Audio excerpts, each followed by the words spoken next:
Well, hello. Thank you for listening to this podcast video lecture that we send out regularly from School for Discipleship. We've started our new term. We have indeed. We got underway today. So I'm Chris Sinkinson. This is Chris Jack. I know we've had some new subscribers over Christmas, so we've got some new people who've joined us. And this is a weekly email that we send out. We'll tell you a little bit about what we're doing at School for Discipleship. We're going to tell you in a moment a little bit about our teaching today. But before that, I want to ask Chris about an event that we've got coming up. School for Discipleship enjoys and benefits from teaching from others beyond us, and that includes Ben Jack from Manchester. What does Ben do? Well, Ben works for Advance, which is a group that's been set up specifically to encourage and support people in evangelism. It's not an evangelistic program. It's not training per se. It's designed to get people together in groups to mutually mentor, support, encourage one another, and go through a training guide, which takes them to, ultimately, you can do up to a 3-year program to really get people out there, ordinary, everyday Christians out there engaged in evangelism. Great. If you've got the Bible College in a box, you will hopefully be able to find in there this volume, which is the 1-year version of the 3-year course. Yeah. Right. So you can have a look at the advanced course. I keep wanting to call it a training course. Now, it is training, but let's just explain a little bit further what kind of training it is, because it's really mentoring, isn't it? It is. It's training by people getting together in a group. Somebody obviously needs to facilitate it, but they don't need to be an evangelist, an expert in evangelism, because the guide takes you through everything. It is a complete guide that explains how the groups are to run. It's self-doing. There is teaching in here. There's instruction about meeting together, to pray together, to be accountable to one another. It's all there and doesn't require anybody in the group to be a specialist. Right. Yeah. It's just a group of people, any group of Christians who have a desire to fulfill the Lord's commission to go and be his witnesses. So anybody can use this anywhere in that sense. And I love how it's been produced as well. It's really nice pictures and typeset and so on. But Ben's going to be coming down all the way from Manchester to be with us and do a teaching day on a Wednesday, but he's going to stay in the evening. So this is February the 11th at Lansdowne Church in Bournemouth. And what's he going to do? He's going to talk a little bit about Advance, about this approach and how it works, talk a little bit about evangelism, and I think encourage people to begin to form some groups. Great. So if you're interested in this, we'll send you more information nearer the time, and on that Wednesday, maybe we could do a little video interview with Ben to send that out as well. But if you're in our locality, if you're in the region, then do check out our website, because you can come along. It is free, isn't it? It is free. Yeah, it's free. That will be a great evening, and everyone who attends will get a copy, although you may already have one if you've got the Bible. You got one if you've got the box, but you have a second copy. A second copy, yeah. Well, it's mentoring, isn't it? So you want one to share with a friend. So that's great. That's something to look forward to, the advanced training course. Is it just a coincidence that he shares a surname with you? No, he happens to be my son, and it's fantastic to see the way that God has led him, equipped him, and to see what he is doing. And he is passionate about evangelism. Great. Well, we'll look forward to having him with us in a few weeks' time. So what have you been teaching today, Chris? Well, I've been teaching on the pastoral epistles. We've just started this term looking at 2 new set books. Well, you've been doing Amos. And I've been doing pastoral epistles. And I said, a little bit tongue-in-cheek, to our students that I think Paul wrote the pastoral epistles specifically for School for Discipleship. He had us in mind. Why? Because when you look closely and carefully at what's in those epistles, 1 and 2 Timothy and Titus, it's all about learning, serving, living. And we were talking about the fact that these epistles are really concerned with learning, knowing the truth, and having sound doctrine. But that's not just about head knowledge, it's not just theory, it's not just isolated, remote stuff that doesn't impact the world and our lives. At least it shouldn't be, because allied to sound doctrine is right living. And the right living flows out of the sound doctrine. So there you've got the learning and the living, and the serving comes in because this is Paul writing to two of his protégés, equipping them, helping them, supporting them, instructing them so that they can instruct others, the churches that they have been left responsible for. And so it's about how to run the churches, how to manage people. So it's about ministry. So in these epistles, you have got learning, serving, living. And in a sense, Paul is doing a little bit in those letters what we are doing in School for Discipleship. So when you came up, because you came up with the learning, serving, living as the kind of themes of School for Discipleship, you're actually just confessing that you stole them from Paul. Stole them from Paul. Plagiarism outright. But then, I'm ashamed. But then you can't do any better than Paul. No. But you've been doing Amos. Book of Amos, yeah.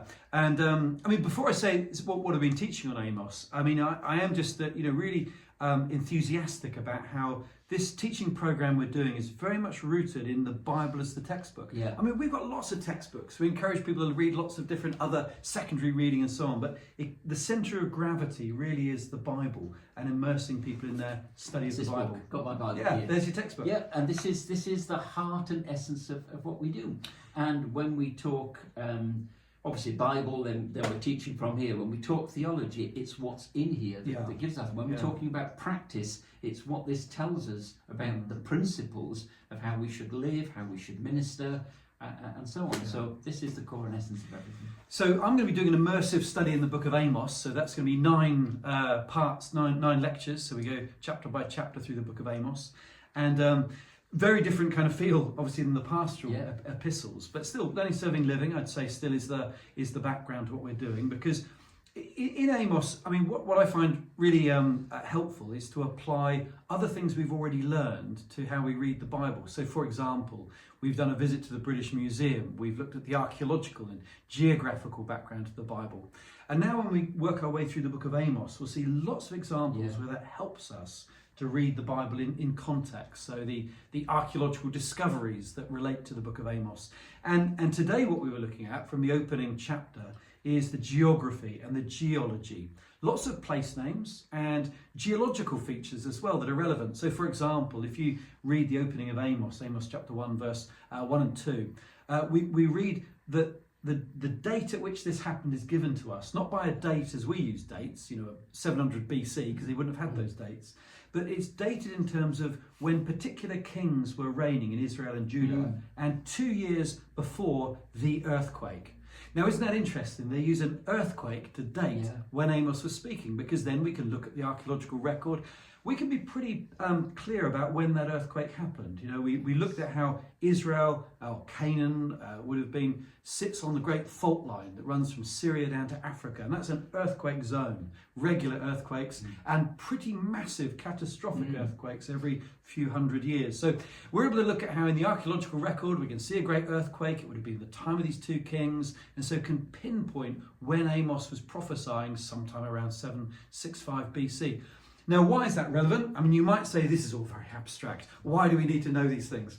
Well, we do because, when we start to look at the context of Amos, we can see the issues that the people of God were facing. We can see a time of great prosperity for the northern kingdom of Israel. They were wealthy, military secure borders, but trouble was coming.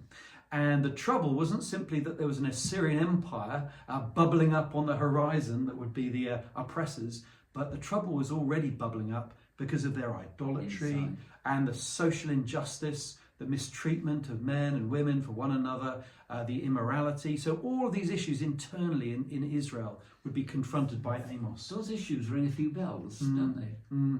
So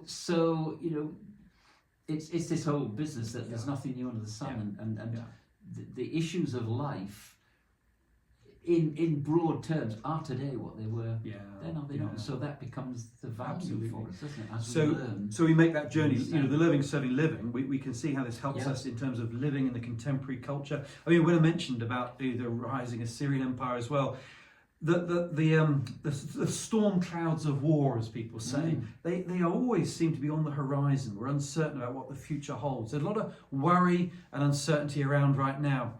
But Amos brings us back to that fundamental question of serving God with faithfulness and justice, and you know, sometimes I think Amos is this could be overdone a little bit. He can be seen as a prophet of social justice, and sometimes that's overdone because the social justice is taken out of the context of worship, and we don't want to do that. I do think we're concerned for politics and for justice and fairness and the economy and so on, but in the context of right worship and right living. So, you know, the learning, serving, living really is the running theme through how we teach the Bible. Because the bottom line is, it's how they respond and relate to God, isn't it? Yeah, and that governs for them as it does for us everything else in life. Everything. Politics, education, healthcare.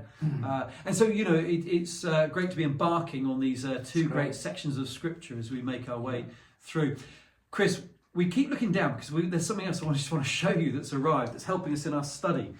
You actually were the first one to use the brand new, newly arrived New Testament commentary series. Tell us about the one that you were using. I was using this one, which you can see, because it covers the letters to the Thessalonians, Timothy, Titus, Philemon, and Hebrews. So I was able to give our students the best handout I've ever given them today. Ring down. Namely, a copy of this commentary. And this is brilliant because it's commentaries that have been written by leading scholars. The pastoral epistles, Timothy and Titus, have been written by Leon Morris, an established New Testament scholar with a great reputation.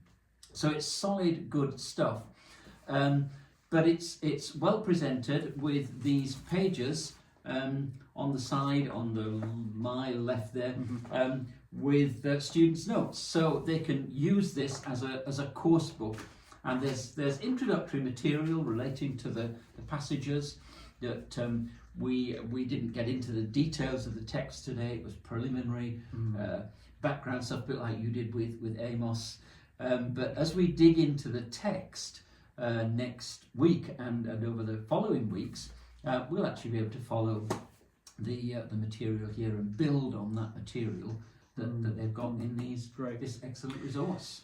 So if you want to check these out, the Keith Jones Christian Bookshop can deliver them, so you can have a look at them there. You can look at our website to find out more. We're literally just listing them at the moment, so they don't even have a price right now. But the commentaries are available all together in this very heavy box, which is the complete New Testament set of commentaries, and there's a few extra free things in there as well. But the main thing are the set of commentaries, 10 different commentaries. And that covers the whole of the New Testament. Whole of the New Testament. That goes from Mark right through to Revelation. Every book of the New Testament covered in Revelation. What did I say? Mark to Revelation. Mark, yeah. We'll start with Matthew. It's the end of a long, hard day. Matthew to Revelation. And the whole of the New Testament is then including Matthew. And then we got 2 more boxes coming. Well, because of course, I'm afraid Amos is not in here. I had to give my simple handout out this morning because Amos is in our Old Testament series of commentaries. Those are still being worked on. So we hope they'll be available from about Easter time. I mean, that's quite soon. So certainly before the summer anyway. Hopefully before our current cohort of School for Discipleship. So we will eventually have the whole Bible from, let me get this right, Genesis to Revelation. Yeah, that's right. Okay, we'll have the whole Bible. So you can get these individually, by the way, as well. So you don't have to buy the whole box. However we price that, we'll do something really good so that you can get these individually. And it means that, as Chris was saying there, you can use this as kind of like a journal. So you'll be able to journal with your study notes alongside the commentaries from these formidable scholars. And they really are, aren't they? I mean, we're very privileged to have the names of people like F.F. Bruce, William Lane, Leon Morris, Howard Marshall's there too, Ralph Martin. I mean, these are formidable